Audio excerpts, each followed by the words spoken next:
I'm a little embarrassed to be called a first. I also just spilled water all over myself. Like 15 minutes ago. But the moonlighting, you didn't have to say that. I probably could have kept that to myself. I wanted to read 3 poems. I poured water all over them as well. I wrote them, but they're quick. They'll be quicker than even David's one piece of music. So they're, alright, I'll stop talking. This first one is called Church, and it goes by really fast. I never did go to church, but if I did, I imagine it would be like a late-night metro car, fluorescently silent and rocking like a cradle. This is the most recent poem I've ever written. I'm really not a poet, so grant it to me, right? It's called Drops of Brine. Most beautiful are the sufferers, with stories crusted around their eyes and scars left by ghosts etched into their retinas to be secured away in sketch pads beneath our beds. There is a song in those purple circles hanging from your eyes, and I ache when I hear it, echoing through the hollow recesses of my bones, where my marrow slumbered before you filled those bones with unsung songs and drops of brine from that sea beneath your skin.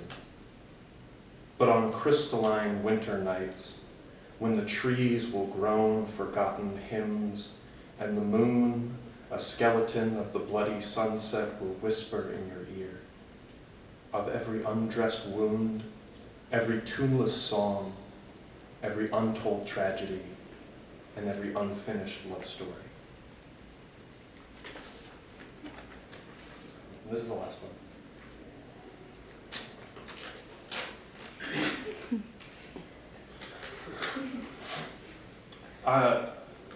This one maybe is like a little bit silly now that we're in math, but I wrote it probably 2 years ago, and I called it Alternative Ontology when I wrote it. I still like it, but maybe it needs a new title.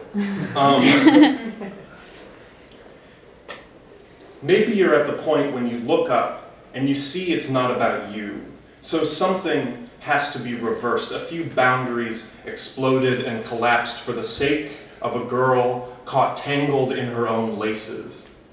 Maybe it's in that sniffling silence that's suspended just between sobs and sex, that time where space has not yet overlapped. Maybe you're stuck inside a book that says the subject's just a construction and your identity's just an obstruction to bliss in here, among the celestial bodies. And you feel yourself dispersing, and what was once you is liquidating like an asset, ready to be invested in someone else. Because what you have ain't worth half of what you are, and what you are is nothing. Effluvia and mud and divine right come to life to pace the halls of your skull-sized asylum, convinced that you are the warden. So look up and see there is no roof at all.